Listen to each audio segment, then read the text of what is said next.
নমস্কার বন্ধুরা, সীমাজ রান্নাঘরে তোমাদের অনেক অনেক স্বাগত। আশা করি সবাই খুব ভালো আছো। দেখো, আজ আমি নিয়ে এসেছি আর একটা পরোটা রেসিপি। এটা হচ্ছে আলুর পরোটা। তাহলে চলো ঝটপট কিভাবে আমরা দোকানের মতন আলুর পরোটা ঘরে বানাতে পারি সেই রেসিপিটা শেয়ার করি। এই পরোটাটা আমি বানাবো একদম গমের আটা দিয়ে। এখানে কোনো ময়দার ব্যবহার হবে না। আমি এখানে নিয়ে নিয়েছি 2 কাপ মতো গমের আটা। এর মধ্যে দিয়ে দিলাম লবণ, এখানে হাফ চামচ লবণ ব্যবহার করেছি। এবার এই আটাটাকে আমরা যেরকম রুটি বানাই ঠিক সেইভাবে এটাকে আমি মেখে নেব। তাহলে চলো এবার এটাকে আমি অল্প অল্প জল দিয়ে এটাকে মাখবো।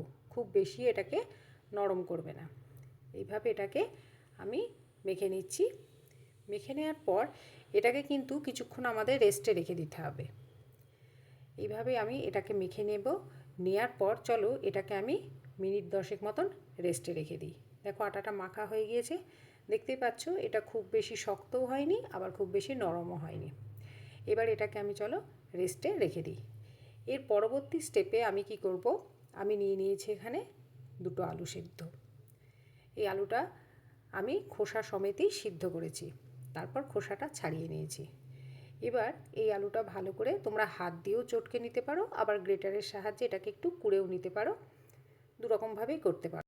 এবার এই পরোটার মধ্যে আমি যে মশলাগুলো দিচ্ছি দেখে নাও। প্রথমে আমি দিয়ে নিচ্ছি এর মধ্যে হাফ চামচ চিলি ফ্লেক্স। ঘরে যদি না থাকে তোমরা একটা শুকনো লঙ্কাকে শিলবাটায় পিষে নিয়ে দিতে পারো, খুব মিহি করার দরকার নেই।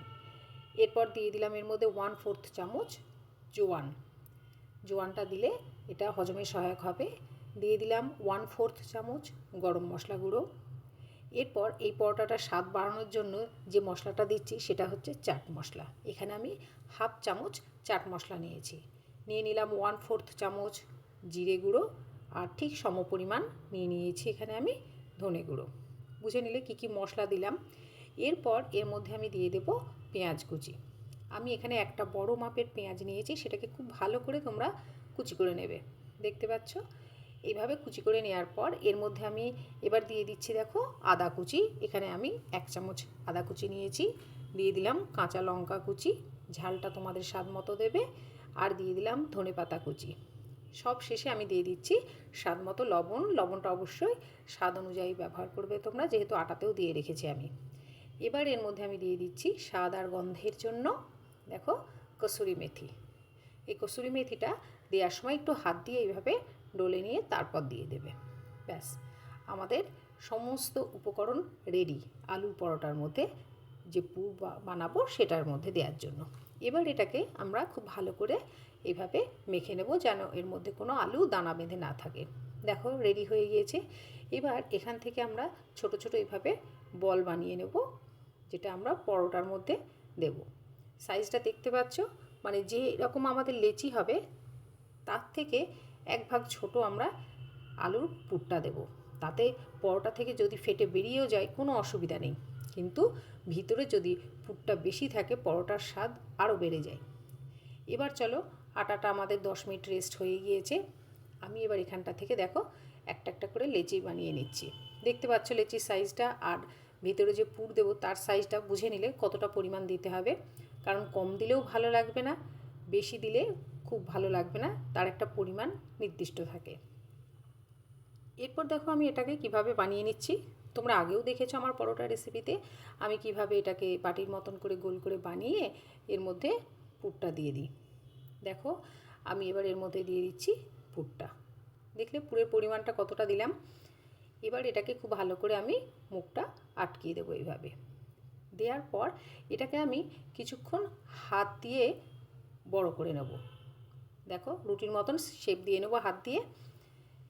এইভাবে করে নিলে কি হবে, মশলাটা বা ভিতরের যে পুরটা আমি দিচ্ছি সেটা চারিদিকে খুব ভালোভাবে ছড়িয়ে যাবে। এইভাবে হাতের সাহায্যে আমরা এটাকে আর একটু বড় করে নেব। যেটা আমরা বেলুন চাকিতে করি সেটা হাতে খানিকটা করে নিচ্ছি। আর যদি পুর তোমাদের একটু বেরিয়েও যায় তাতে কোনো অসুবিধা নেই, পরোটা তো একটু পুর বেরোলে কোনো অসুবিধা নেই। দেখো কিন্তু ভিতরে যদি আমাদের পুরটা একটু বেশি পরিমাণ না থাকে তাহলে পরোটার স্বাদটা ঠিকমতো পাওয়া যায় না। এবার চলো এটাকে আমি অল্প অল্প করে আটা দিয়ে বেলে নিই। আর এই পরোটার যে সাইজটা হবে সেটা খুব বেশি পাতলা করবে না, একটু মোটা মোটাই থাকবে। দেখো আমি এটাকে খুব বড় করিনি। দেখো এবার চলো এটাকে আমি ভাজবো। ভাজার জন্য আমি দেখো একটা ফ্রাই প্যান নিয়েছি, এটা গরম হয়ে গিয়েছে। এবার এর মধ্যে আমি দিয়ে দিচ্ছি আমাদের পরোটাটা। প্রথমে কিন্তু আমি এর মধ্যে কোনো অয়েল বা ঘি বা বাটার ব্যবহার করব না। প্রথমে আমি দুই পিঠ খুব ভালো করে রুটির মতো সেঁকে নেব। এরপর এই পরোটাটাকে আমি বানাবো পুরোটাই মাখন দিয়ে, কারণ আলুর পরোটা মাখন দিয়ে যদি তোমরা বানাও খুব টেস্টি হয়। তোমরা যদি মাখন ব্যবহার করতে না চাও সেক্ষেত্রে তোমরা তেলও ব্যবহার করতে পারো, যে কুকিং অয়েল আছে। আর যদি চাও ঘিয়ে বানাতে চাও সেটাও বানাতে পারো, কিন্তু বাটার দিয়ে আলুর পরোটা একবার সেঁকে দেখবে, অপূর্ব লাগে খেতে। এইভাবে দুই পিঠেই আমি দেখো বাটারটা লাগিয়ে দিচ্ছি। এইভাবে লাগানোর পর এটাকে আমি লাল লাল করে ভেজে তুলে নেব। দেখো আমি দুই পিঠ কীভাবে সেঁকে নিচ্ছি। এই পিঠটা আমার প্রায় হয়েই গিয়েছে, লাল লাল হয়ে গিয়েছে। আমাদের পরোটাটা প্রায় রেডি। তাহলে বুঝতে পারলে তোমরা পুরের পরিমাণ, আটার লেচির পরিমাণ কতটা কি দিতে হবে।